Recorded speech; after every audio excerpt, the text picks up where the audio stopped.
Recently, I've made a couple of videos with a sequence of very typical calculus exercises involving tangent lines and normal lines. Today, I want to kind of do the same thing, but more specifically with optimization problems, and even more specifically, optimization problems that involve shapes in 2 dimensions and in 3 dimensions. So there's going to be circles and triangles, but also cones and cylinders and stuff like that. It's not the first time that I'm recording videos about this type of problem, but this time I really want to make it more systematic, starting from a very simple one and gradually increasing the difficulty. So we start with this very simple one, which describes a rectangle with a given perimeter and asks for the largest area. Since it's a rectangle, we know that these two sides need to have the same length, and also these two sides need to have the same length. And as we're given the perimeter, we also know that 2x plus 2y is equal to 40. But the thing that they are asking us to maximize is the area. So also because it's a rectangle, the area is x times y. But that at this point doesn't really look like a calculus problem because it's not a function of one variable. You have two of them. And the thing that you need to do is kind of put that together with the previous information about the perimeter. So 2y is equal to 40 minus 2x. Now I'm going to divide everything by 2. So I know that y is equal to 20 minus x, and I can put that information into this y. Now that there's only one variable over here, I can say that the area of the rectangle is being written in terms of x, because there is no more second variable in there. Now I'm allowed to call this a function of this variable x. That also gives me the right to take the derivative, but before I do so, I'm going to distribute this x. That was an easy derivative to take, but because this is the first problem in our sequence, I think it's worth it if I explain why I'm taking the derivative of the area function. Here's the thing. The picture we're looking at is just the rectangle described in the problem. We are not looking at the graph of a function, the area function in this case. We're not looking at its graph, and we don't really have to. But we know that this graph exists and that the independent variable x is in the horizontal axis, while the vertical axis has the value of the function a of x. It's also implied by the phrasing of the problem that this area function has a local maximum, because otherwise he would not be asking for the rectangle that has the largest area. He is implying that one of them exists. And it makes sense if you think about it, because he gave us a fixed perimeter of 40, so pretend that 40 is the length of this string, and I can change what rectangle I'm doing with it. It can be like this or more like this, but the shortest one doesn't have much in terms of area. In fact, if I go all the way, then it doesn't have any area at all, and the tallest one has the same problem. It doesn't really have a lot of area.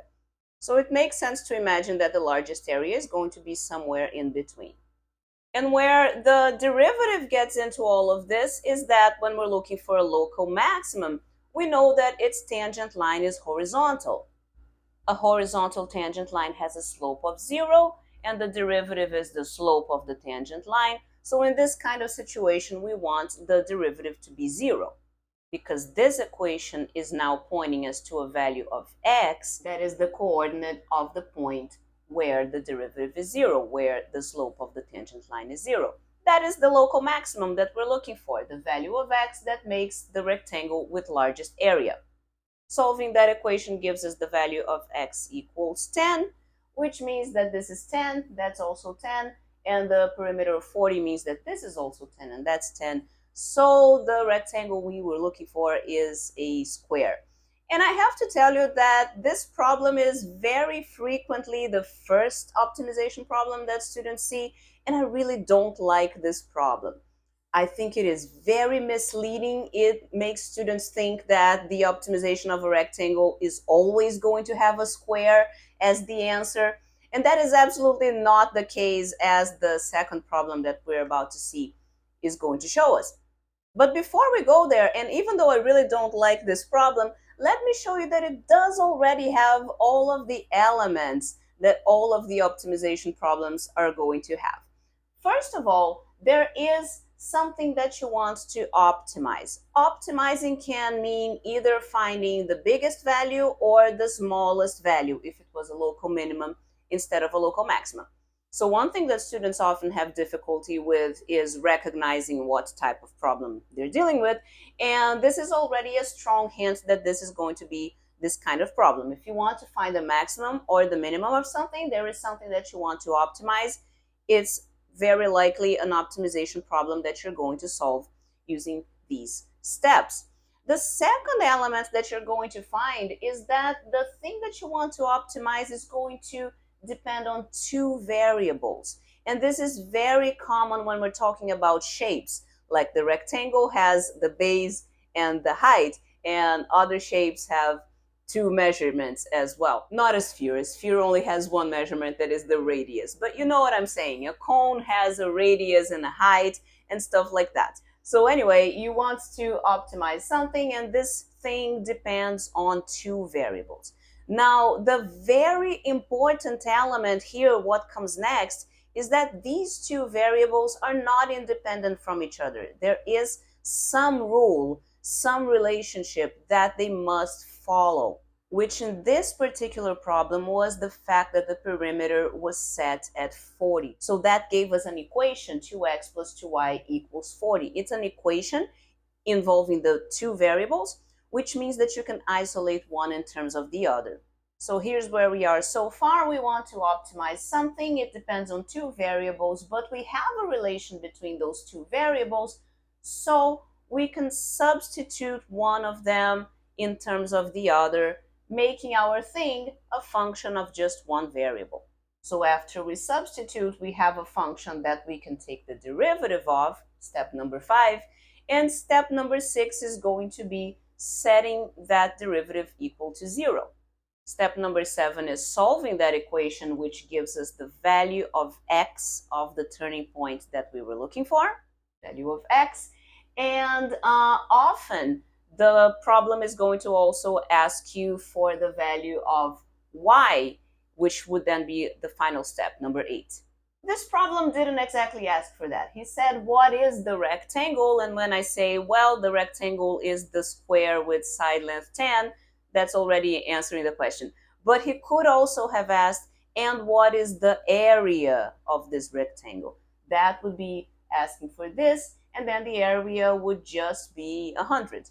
But like I said, I don't like this problem. I think that the fact that the answer is obvious, it's a square, is a misleading fact.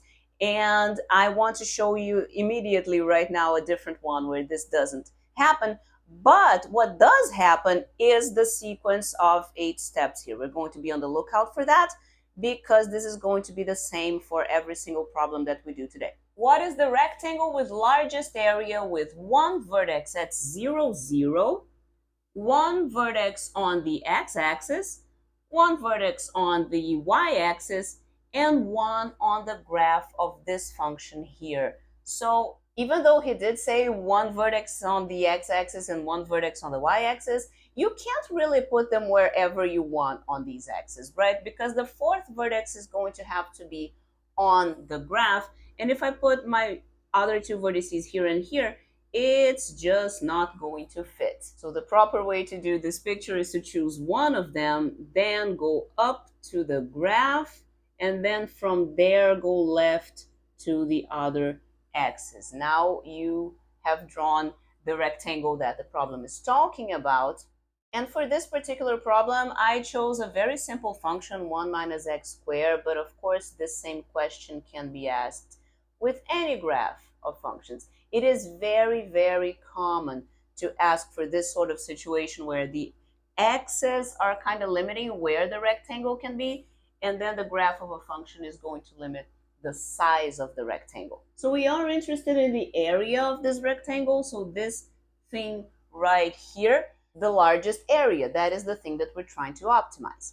Area, of course, depends on two variables because it's base times height, and the base and height of this rectangle here, I'm calling this one x because it is on the x-axis, and the other one y because it is on the y-axis. But the relation between x and y is the fact that this point belongs to this curve. So this curve is the graph of f of x equals 1 minus x squared, which means that for all points over here, all points that could be the vertex of this rectangle, you have y equals 1 minus x squared, which is the relation between them, the third element that we were looking for.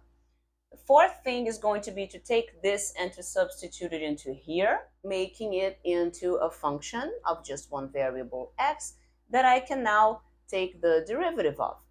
Of course, I did distributive before I took the derivative, and now I want to set that equal to 0, again because I am looking for the largest something, so that is a turning point. But you have to be careful with your understanding here, because it's not the turning point of the function we've been looking at. Just like in the first problem, we weren't really looking for anything in the rectangle. This one can be a little bit more confusing because the picture we're looking at really does look like the graph of a function, which the other rectangle was not causing that confusion. But the function that we are looking for, the turning point, is not this one. It's the area function. You may not really know what that function looks like because it's a cubic function, and maybe you haven't ever paid attention to how the graphs of those look. But it is implied by the problem that it does have a turning point. No matter what it looks like, it has a turning point, and at that turning point, the tangent line is horizontal. So at that turning point, the derivative is 0. So I am looking for the value of x that makes the derivative 0, because that is going to be the x of the turning point of the function that I'm trying to optimize. It has nothing to do with the graph of the problem. Step 7 is solving that equation. I found the square root of a third for the x coordinate here. And this time I really am going to also look for the y coordinate, because since the answer here is not going to be the square, I feel like when he asks me what is the rectangle, I want to say, well, it's the rectangle that has this base and this height. I feel like I want two numbers to say that answer, which didn't happen in the first one because a square can be described by just one number. So the base of my rectangle is the square root of a third. What about the height of my rectangle? Well, the height is given by this, so it is 2/3. You can see it's not a square because its dimensions are not the same. So the largest area of a rectangle under some restrictions is not always a square. And if you want to know the area of this rectangle, of course, you just multiply base times height. That is the largest area. For the next two problems, we are going to be talking about triangles.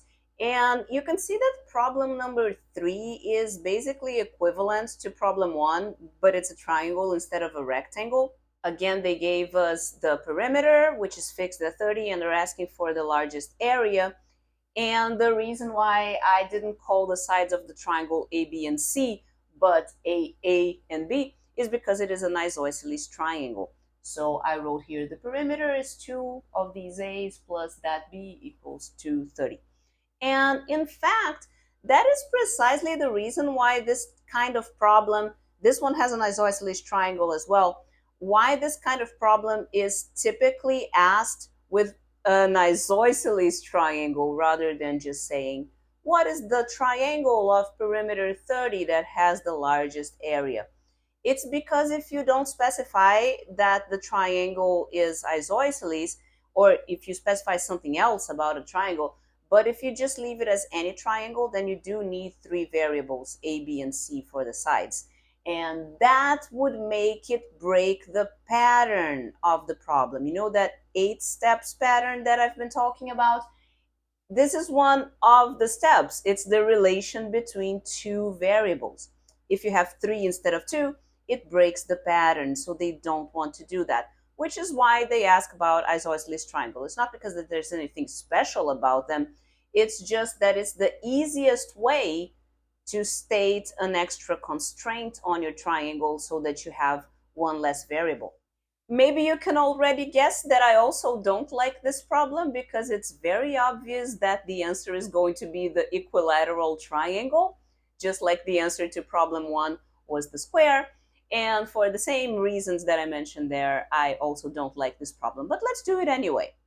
To calculate the area of a triangle, you basically have 2 choices. you're either going to go with base times height divided by 2, where the height needs to be drawn perpendicular to one of the sides, or you can use this other formula, which is one side times the other side times the sine of the angle between them, and then divided by 2.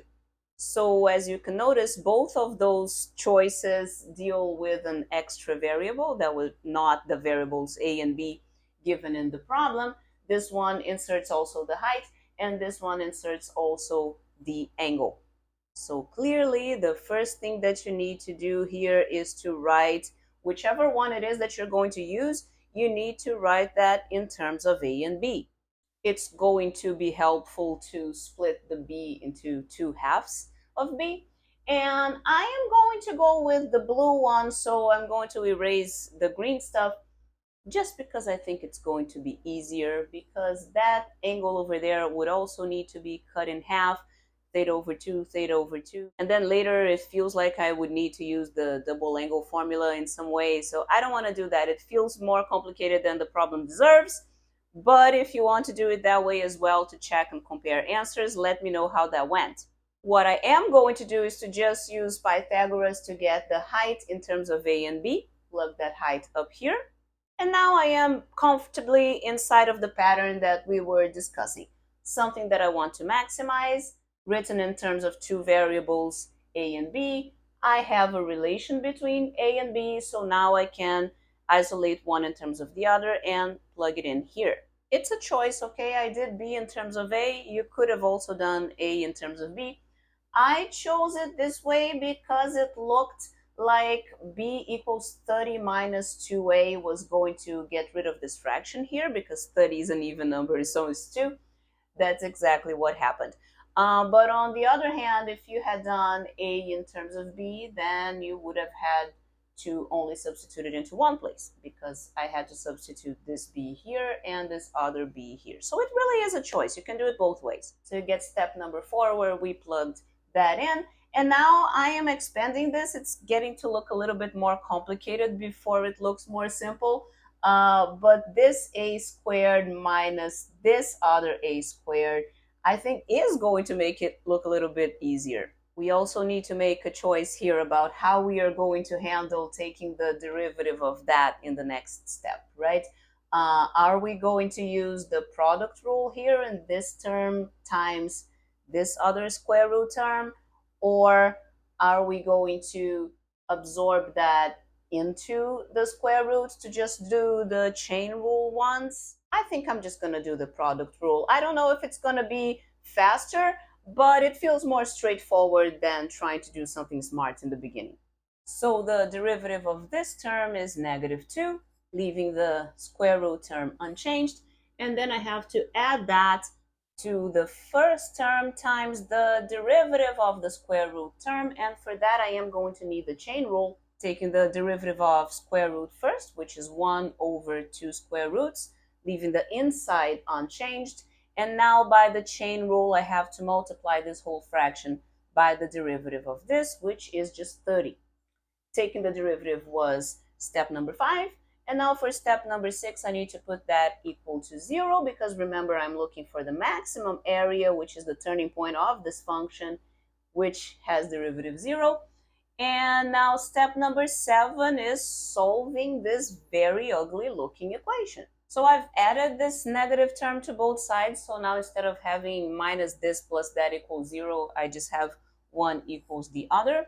And it's not going to be as ugly as it looks, because this denominator is the same square root as that side over there. So when I multiply both sides by 2 square root of this thing, the square root is going to merge with the other one. Okay, there's a little bit of cancellation to be done here, because both sides are divisible by 15. Remember that 2 to 5 was 15 squared. I can still divide both sides by 2, and I can divide it by 2 again, because over here I had also 2 even numbers. Now I don't need these parentheses anymore. The equation became very simple, and the answer was a equals 10. Oh, what a surprise. 10, 10, 10. That's an equilateral triangle. It's not going to be surprising that the answer to problem number 4 turns out to be an equilateral triangle as well. But the constraint given is a little different because it's not a fixed perimeter, but is instead fitting inside of something. And we also have to be a little bit careful about how we draw this picture because of the circle. The reason why they gave it an isosceles triangle rather than just any triangle is the same reason that I mentioned in the other problem, to have fewer variables involved here. But we also should mark this point that is the center of the circle, because that gives us 3 very convenient line segments that are just 1 because it's the radius of the circle. We could be doing the same thing with the letter R if the radius wasn't given in the problem, but I just wanted to simplify it a little bit because 1 is such an easy number. So for this problem, we also have the same choice as in the previous one of working with one area formula for the triangle or the other one. I'm going to make the different choice now and work with angles just to switch it up a little bit. But notice that I'm calling theta not the angle of our triangle up there. I'm calling it half of that just so that I don't have to keep dealing with theta over 2 all the time because that would be annoying. What we can see in the picture is that this other angle here also has to be theta because this left side turns out to also be an isosceles triangle just because 2 of its sides are radius of the circle. And then we have this other angle here, which I'm calling alpha. And if you look at the left side of our isosceles triangle, we have a right angle, 2 thetas, and 1 alpha, which means that 2 theta plus alpha is equal to pi over 2. That's just because of the sum of the angles inside of a triangle. Now, if you look at the green triangle here with the hypotenuse 1 and the green angle alpha, then you see that his horizontal leg must measure cosine alpha, and the vertical one is sine alpha. I'm just not writing it there because it's very small. But the area of the big triangle that we're interested in now turns out to be this because it's base times height divided by 2. The base of the triangle is 2 cosine of alpha. The height is 1, which is the radius, 1 plus sine of alpha. And then when you divide by 2, you cross out the other 2 that was here. So this is already a function of just one variable. You could say that this is breaking the pattern a little bit because we did say that there was always going to be 2 variables. But I don't want to think that this is breaking the pattern because I made a choice here. In fact, I think I made more than one choice. And I've solved this problem before in other ways where it was more explicit where the 2 variables were showing up. There are more variables. There is another angle theta, there are the lengths A and B, so there are a lot of variables to choose from. I think we just got lucky here. Let's accept our luck and go on to take the derivative of this and then set it equal to 0. This derivative again requires the product rule, so I'm going to start taking the derivative of this one and copying the other one. Now I need to add that to the first one multiplied by the derivative of the second one. The derivative of this is just cosine alpha, right? Because the derivative of 1 is 0. And setting that equal to 0. We can certainly organize this a little bit because this is cosine squared to start. And then adding this negative part to both sides, I'm going to get sine alpha plus sine squared alpha. Solving trigonometric equations like this one is a whole other topic that I have 2 other videos on. But I think for this one, we will be fine if we just substitute cosine squared by 1 minus sine squared. Let's do that over here. That's just Pythagoras that I used there, okay? Because cosine squared plus sine squared equals 1 for any angle because of the unit circle. And then I'm substituting cosine for sine here because the annoying thing about this original trigonometric equation that I'm wanting to solve is that it has both trigonometric functions together in the same equation. It has sine and cosine. So when I do this kind of trick, it simplifies things because now, okay, some of them are squared and some are not, but at least everybody is sine. So that makes it a little bit easier.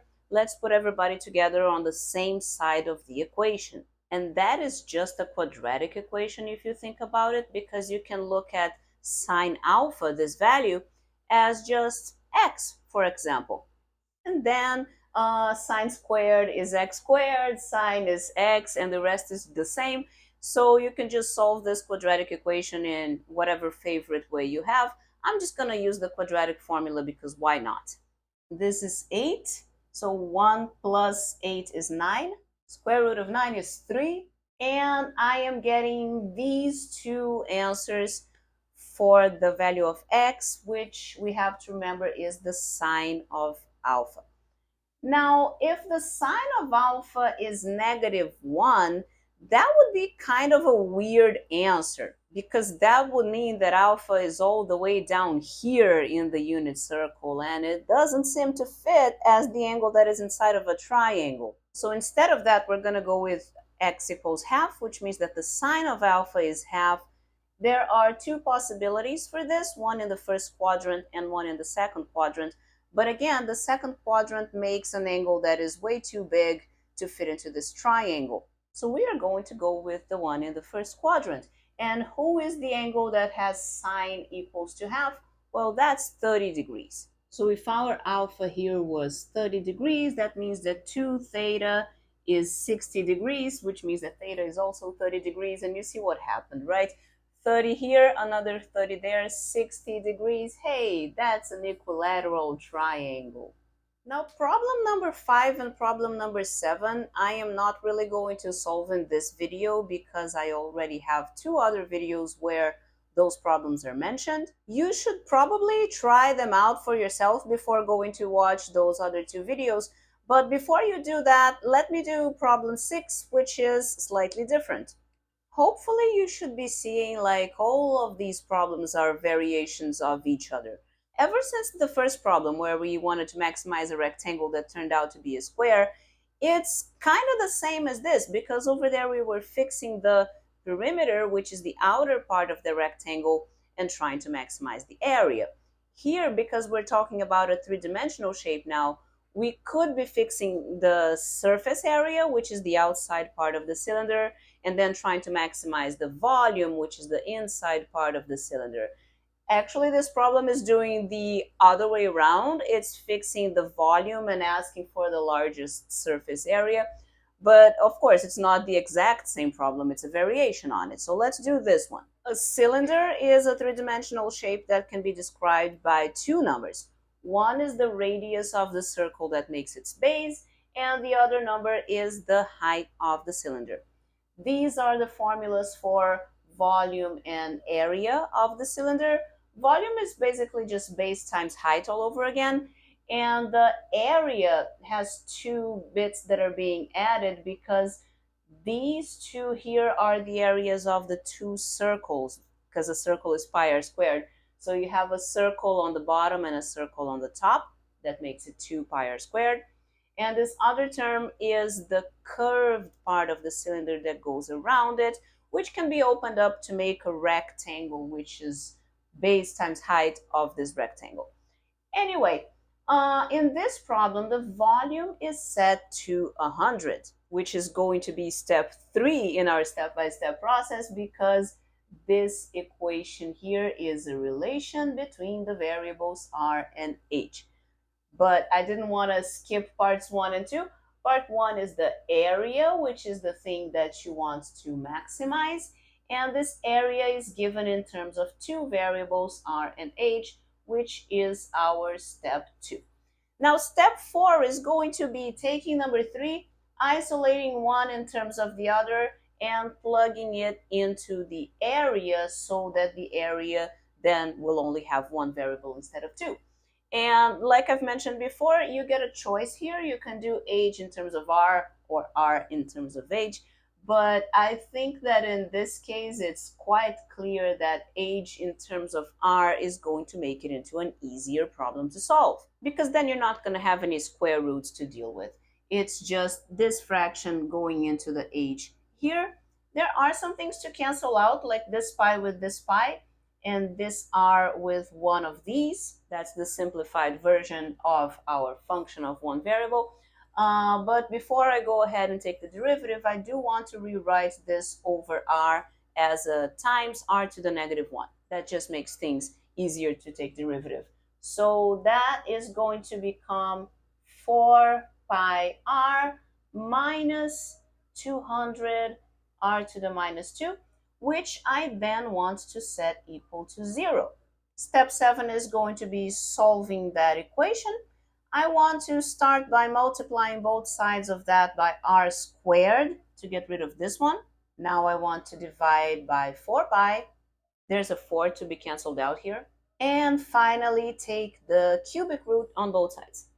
There you go. That is the cylinder with largest surface area with this fixed volume. Of course, this is the radius of such a cylinder, and if you want to also say what its height is, then you just plug in this value of radius into this equation and isolate the h. Or you could just plug it in here because it's already isolated. So the reason why I chose to do it backwards for this problem, fixing the volume and asking for maximizing the area instead of the other way around, which I think would be more traditional to fix the surface area and ask for the largest volume. But the reason why I didn't do that is because I had already done that in a previous video, which is one of the many videos linked in the description here. And this next problem, number 8, that I am about to do now is also something that I did not do in a previous video. Over there, I did a lot of things with cones and surface areas, but I didn't ask this more simple question. The things in that video are way more complicated than this one. This is a more traditional problem in terms of optimization in three-dimensional shapes. So let's do that one now. The cone is also a shape that needs two numbers to describe it, the radius of the base and the height of the cone. These two make a 90-degree angle with each other, but now the volume of the cone is pi r squared h divided by 3. And the area, it has two parts, this curved area around the cone here and also the circle in the bottom. The area of the circle in the bottom would be pi r squared, but in this problem we're not going to use that because he said specifically to just use the curved surface. And that was a choice when I was writing the problem, of course, to simplify the calculations. And the easiest way to describe the curved area of the cone is pi times this radius times this measure L here, which is diagonal. I'm not going to go into why this formula is the way that it is, okay? Maybe in another video. But for now, all that we need to know is that in order to calculate L here in terms of the R and H that we supposedly already have, the only thing to do is to use Pythagoras in this triangle here. And the constraint of the problem is that this curved area is equal to 100. So if you're still keeping track of the step-by-step process of solving all of these problems, the number 1 is the thing that we want to maximize, which is the largest volume in this case. It depends on two variables, which are the radius and the height. We have step number 3, which is a relation between them given by the fixed area of 100. And now we need step number 4 to isolate one of the variables in terms of the other one here. I think it's going to be easier to isolate h in terms of r in this equation instead of the other way around. So I've started here by dividing by pi r. Now I'm going to square both sides to get rid of this square root. Now I'm going to subtract r squared and finally take the square root because I still have h squared here. And while that does look a little bit ugly, it's not going to be very painful to substitute in there and then take the derivative.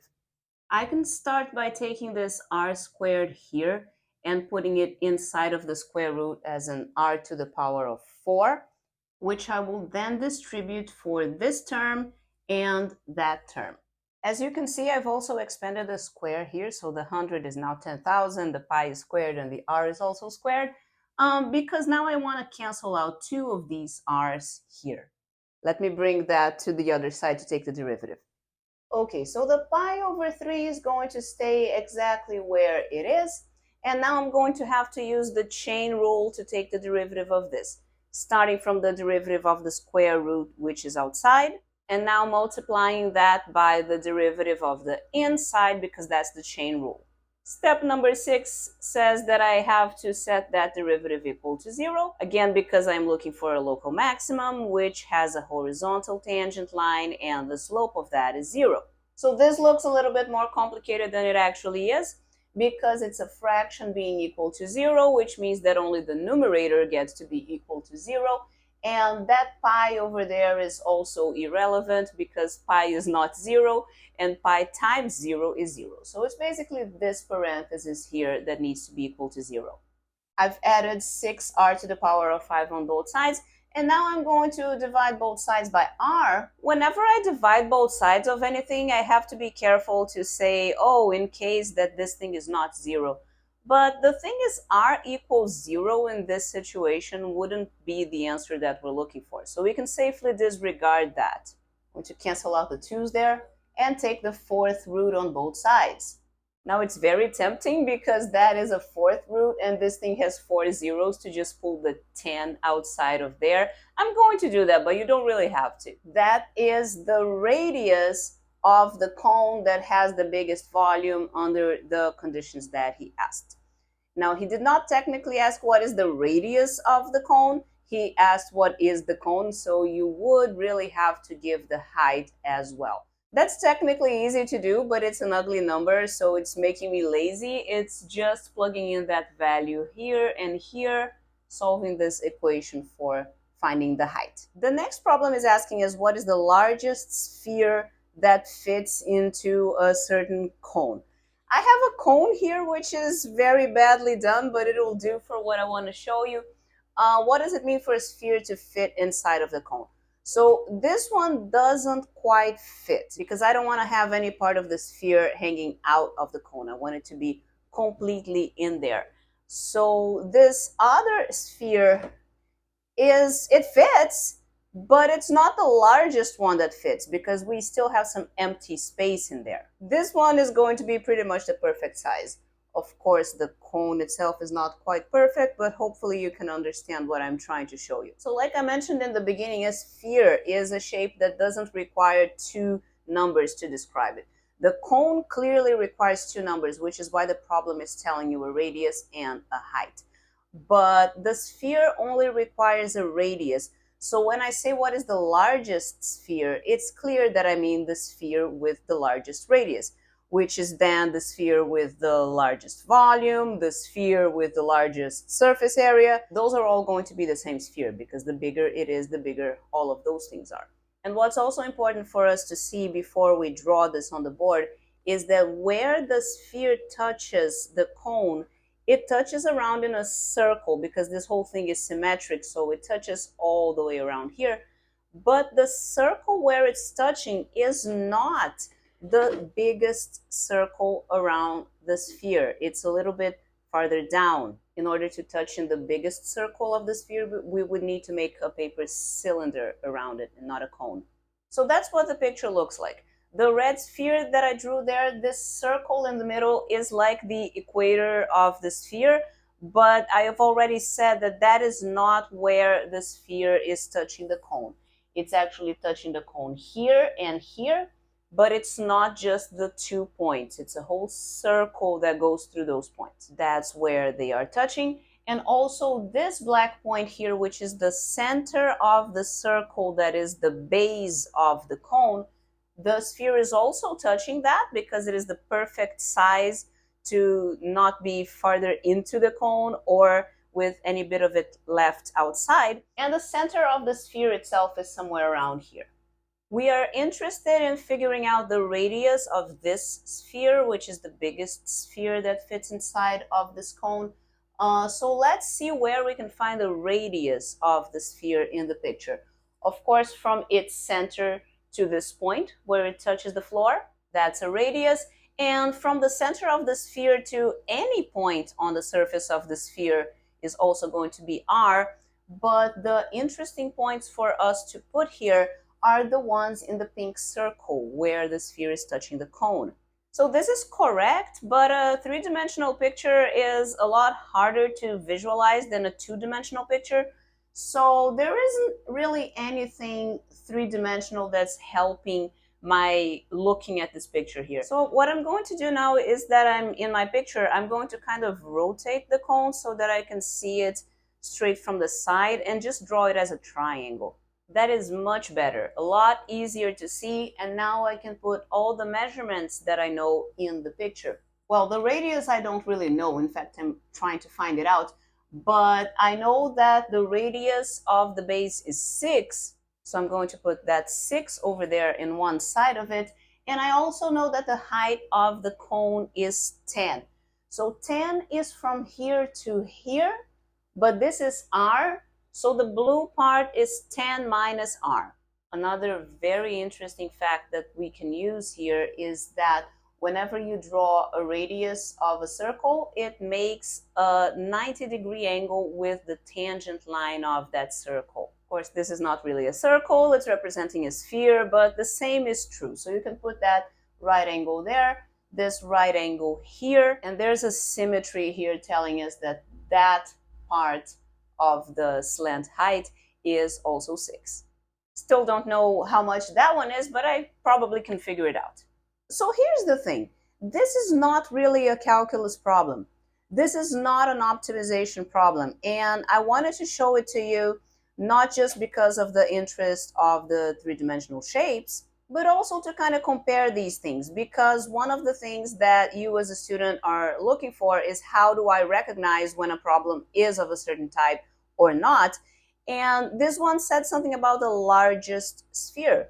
So it looked like something that you wanted to optimize, which is the first element of the type of problem that we are studying in this video. But then when you look for the second element, you don't really have it anymore, because the sphere doesn't depend on two things. The sphere is just the sphere. It's just its radius. And as we were discussing with the balls here, there is just one sphere that has the perfect radius to fit exactly in the cone like the problem is asking. So all that you need to do is to look at this picture and just calculate the value of r. This is a geometry problem. It's not calculus. You can find the slant height quite easily by Pythagoras because you have the radius and the height. And then you can use Pythagoras again in the smaller blue triangle up there, this time with 10 minus r as the hypotenuse. You already know this value of L, which is here, so this is just going to be one equation in the variable r. It's not even as complicated as it looks because it's not quadratic. This is going to cancel out with this. I'm not going to bother trying to simplify this number because it is irrational anyway. I'm just going to divide through by 20. And there you go. That is the largest sphere that fits inside of the cone that the problem was asking about. The next problem is taking the same cone, but now asking us to put a cylinder inside. This one is going to be a calculus problem because the cylinder has two variables that it depends on, the radius of the base and the height. But I wanted to show you what it looks like when we put a cylinder inside of the cone. This is not a perfect cylinder, but it's good enough. So this one almost fits. This one is clearly way too small. This one has a better chance. So I wanted to show you two things here. First of all, inside of the cone, look at the place where the cylinder is actually touching it. That's also a circle, like it was with the sphere. As for where the cone ends, pretend that this is the perfect height, but even if it was, it wouldn't be the only cylinder that perfectly fits. You could make it into a wider cylinder that would still fit in the cone if it was shorter, because then it would touch the cone still in the circle, but it would be a larger circle that fits into the same cone a little farther down. So it's this multiple amount of possible cones that makes this into a calculus problem where the previous one was not, because out of all of the possible cylinders, we have to choose the best one. So this time I'm already drawing it as seen from the side to avoid the difficulty of three-dimensional drawing. I'm going to put the radius of the base, which is 6, right here. The radius of the cylinder, which is the thing that we don't know is just this part here. And now to put the height of the cone, I'm going to erase half of it so that I can write outside. And the height of the cylinder is also unknown. This one is definitely a calculus problem. It has all the elements. We want to maximize something, which is the volume of the largest cylinder. The volume depends on two variables because it's pi r squared times h. But right now we are missing the very important third element, which is the relation between r and h. That's going to allow us to substitute one in terms of the other and continue along with the other steps. So in previous problems, this relation was pretty much given in the question.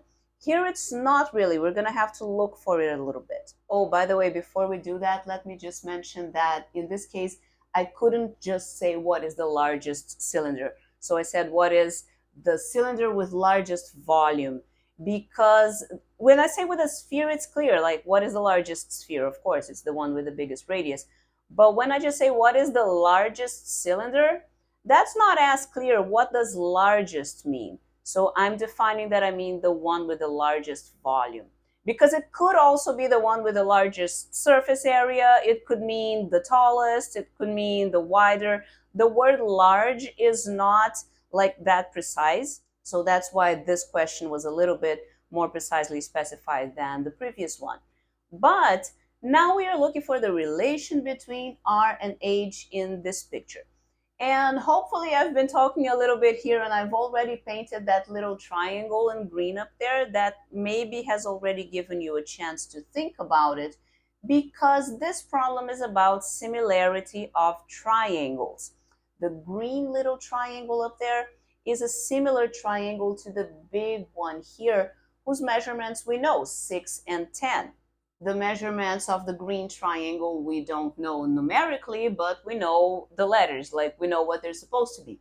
This is r, the same as the radius of the cylinder, and this is 10 minus h, which is the part that is missing above the red cylinder.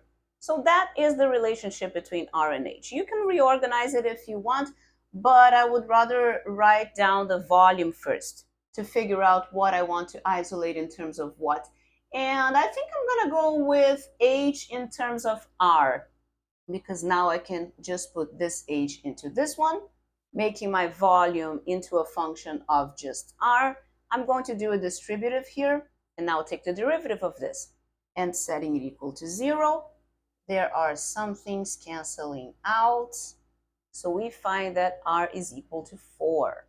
So the square base prism, it's a box with a square base. You can see this one is not exactly a square, but let's pretend. It brings in a little extra difficulty. It's because a square is not a circle, and clearly this box is too big. But you can see that where the box touches the cone, it's not a circle. It just touches in 4 corners, kind of a smaller box here.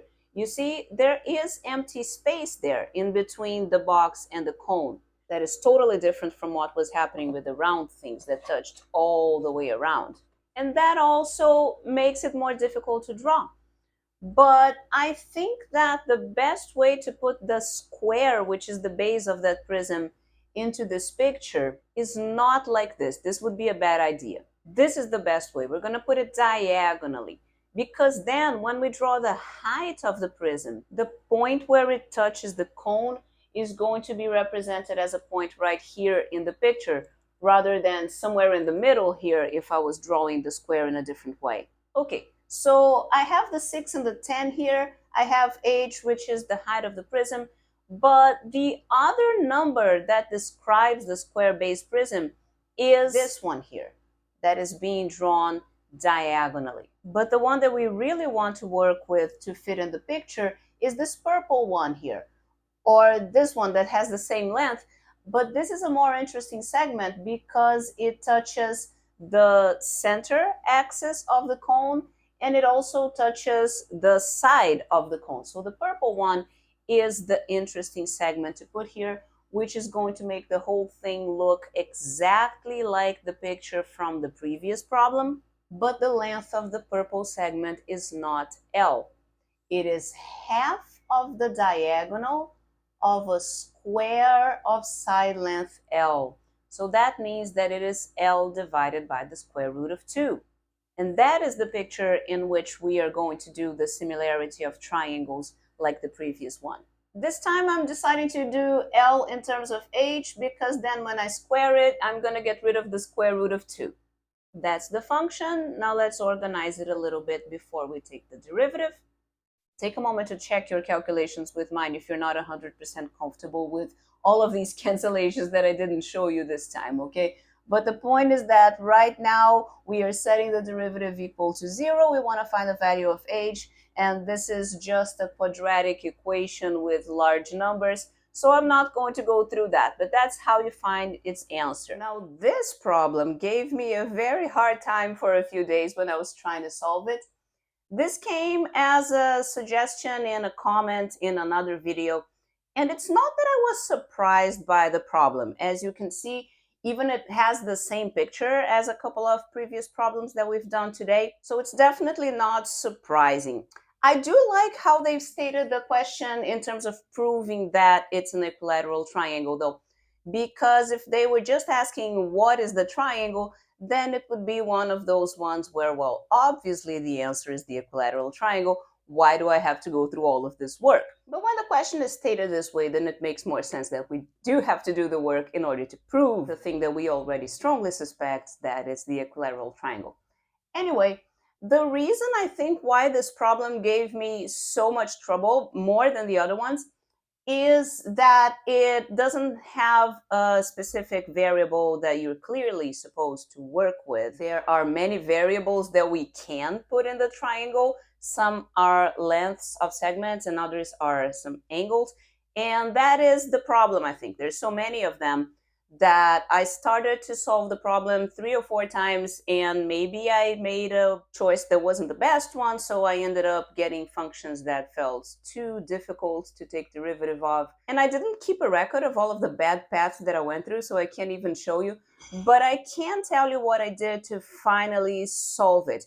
Was that once I realized that this was what was going on, that I was making bad choices with the variables and what to isolate in terms of what, I decided to be very systematic about it and just put all of the variables that I can think of in the triangle, writing out all of the relations between them that I can see in the picture, and only then deciding what is going to be easier to isolate in terms of what to plug into the area formula, and then make the decision after being very systematic.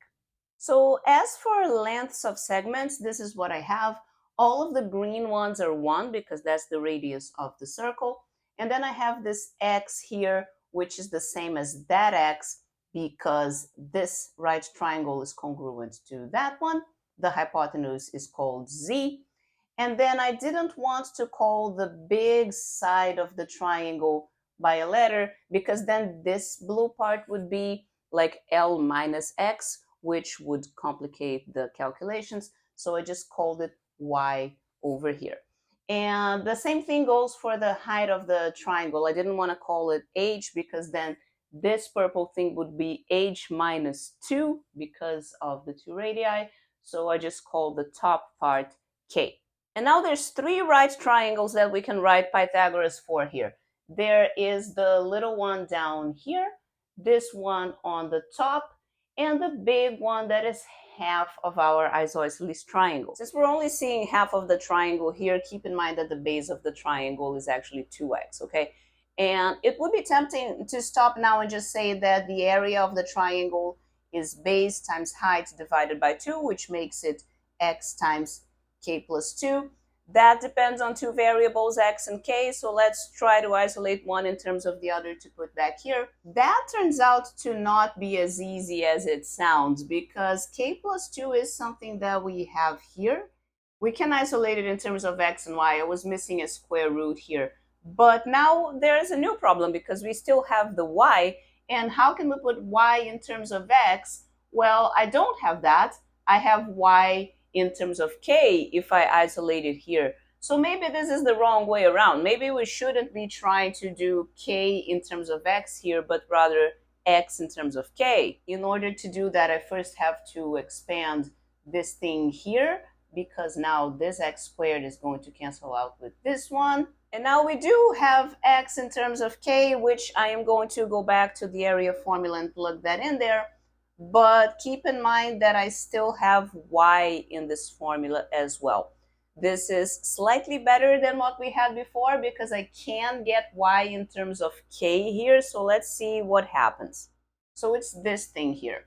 Now, y squared is kind of easy to get in terms of k from up here. So we can put that in here, and the square root of that will go in the denominator. Oh, wow, look at that. It worked. Now we have the area of this triangle as a function of just one variable, which is k.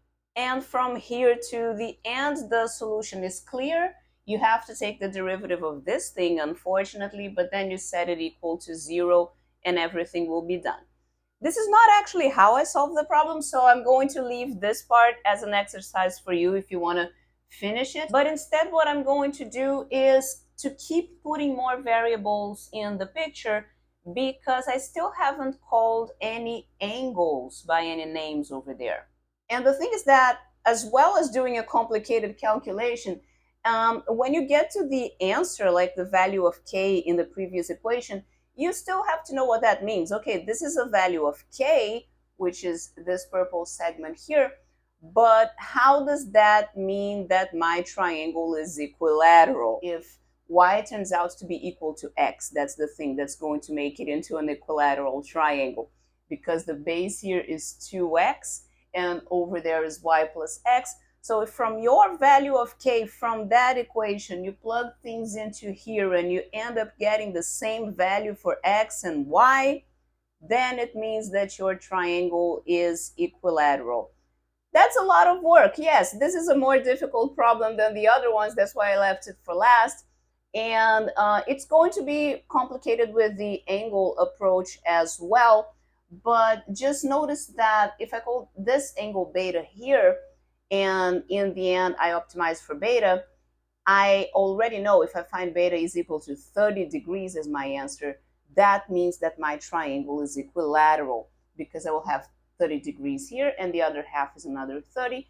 That makes 60. So that is the triangle that I was looking for. But beta is not the only angle that I have in my picture. I also have this one here that's alpha. I didn't call this one anything because that's alpha as well, because the triangles are congruent. This angle is gamma, and so is this one for the same reason. I could have given this one here a name, but I'd rather just call it pi minus 2 gamma. So from knowing the sum of the angles inside of a triangle, these are the two equations that I get. Alpha plus gamma is pi over 2 because of the small triangle, and 2 alpha plus beta is in the big one because I have 2 alpha here, 90 degrees here, which is pi over 2, and a beta up there. Now, I can also look at sines and cosines, like the trigonometric ratios, inside each one of these right triangles. Like, for example, x divided by x plus y is the sine of the beta here, looking at the big triangle. Of course, there are a lot more of these. There's a sine and a cosine in each one of the right triangles that you see, but I'm not going to write all of them because I think this is the only one that I'm going to use. And the area of the triangle formula that I'm going to use this time is also not base times height over 2, but it's x plus y squared because I have this side and that side times the sine of the angle between them, which is 2 beta right here, and then everything divided by 2. Oh no, actually that's not the only one I'm going to use. I've erased a few relations here that I know that I'm not going to use, but there's this other one here as well. 1 over x is tangent of alpha, which you can see in the small triangle. Okay, so the alpha is there. This is 1, the opposite leg, which is the radius of the circle, and 1 over x, which is the adjacent leg to alpha. So that makes it the tangent. Bear with me here, guys. None of this is obvious, okay? I seem like I know exactly what the path is, and that's because I'm reading from paper. I've already done it before. But of course, when I was actually solving the problem, I went through a lot of isolating letters and equations that I ended up not using. And that is the way that you're expected to solve difficult problems as well. You're not expected to know precisely along the way everything that you're going to need. You're just supposed to do things with the equations that you have, and then along the way figure out how they're going to be useful. But right now I want to rewrite the area, and I have this x plus y here, which I know is x divided by sine beta, so I want to put that squared. But I also know that x is 1 over the tangent of alpha. I have a sine of 2 beta up there, which I can use the double angle formula. And that allows me to cancel out a couple of things. The 2 goes with the 2, and the sine beta comes out with one of these here. Now I can also know alpha in terms of beta if I isolate it in this equation. So we can put that into here. I'm just going to make this sine over cosine into a tangent as well. So now the area is 1 over this, which I can rewrite as this whole denominator to the power of -1. And that is my area as a function of one variable, beta, which I am then going to take the derivative, set it equal to 0 to find the value of beta that minimizes the area, and hope that that answer is beta is 30 degrees, because then it would mean that my triangle is equilateral. Now for this I have to use the chain rule because of this -1, which gives me the derivative of the outside function minus same thing to the power of -2, and then times I'm going to have to take the derivative of this ugly thing inside here. But before I do that, let me just focus on the fact that this first factor here to the power of -2 is actually going to be a denominator. So later when I'm trying to set a prime equals to 0, this is not what's going to make the difference. So I am just going to work with the derivative of this product of tangents here equals 0. But let's look through all of the steps of the product rule here that made it like this. So the derivative of tangent is secant squared, and then that's multiplied by the second term without changing, and then plus the tangent beta multiplied by the derivative of this tangent squared. But tangent squared requires the chain rule, so the derivative of squared is 2 times the same tangent. Then chain rule, the derivative of tangent is the secant squared. And then we need a chain rule again because the derivative of pi over 4 minus b over 2 is minus half. There is a little bit of cancellation to do here, but not too much, like this 2 with that 2. And then the second term is negative, so there's actually a minus here. We can add this big term to the other side as well. There's at least one tangent of the ugly thing that is on both sides, so I'm still going to have one of them over there, but this one disappears. But you do have to be careful because you've divided both sides by a tangent, which is this tangent here. So the other option is that this thing was 0, because you can't divide both sides by 0. However, this being equal to 0 would mean that this is equal to 0 as well. And that gives us beta equals pi over 2, which is a right angle. That is way too big to fit into the triangle, because then 2 beta would be just a straight line there. It wouldn't close the triangle. So I can turn that secant into 1 over cosine and this tangent into sine over cosine, which means that one of the cosines cancels out. And then I can do the same thing with the tangent and the secant squared of the other angle. Now I want to cross multiply this. And this final part is going to be really annoying because I am going to have to use compound angle formulas here and here. And over there, the beta is the double angle of the beta over 2. So I'm going to have to use the double angle formulas there as well. And the way to not get lost as we go through this is to just shorten the notation, okay? Sine of beta over 2 and cosine of beta over 2 are very big to be writing over and over again. So we're just going to call them S and C, which makes the left side is this, right? The double angle formula for sine is 2 times sine times cosine, and the double angle formula for the cosine is cosine squared minus sine squared. So I'm going to do the same thing on the right side, but this time keeping in mind that I'm going to have also the sine of pi over 4 and the cosine of pi over 4 appearing in the expressions, and those are both square root of 2 over 2. So if I pull out the root 2 over 2 from this one times the root 2 over 2 that I pull out from this one, I just get 2 over 4, which is a half multiplying this side. And of course, c minus s times c plus s is c squared minus s squared. So that is going to cancel out with both of these. And we get 2sc equals a half. Remember that s and c mean these things. So that is just the double angle formula for the sine of beta. And the sine of beta being equal to a half means that beta is 30 degrees, which is what we wanted all along.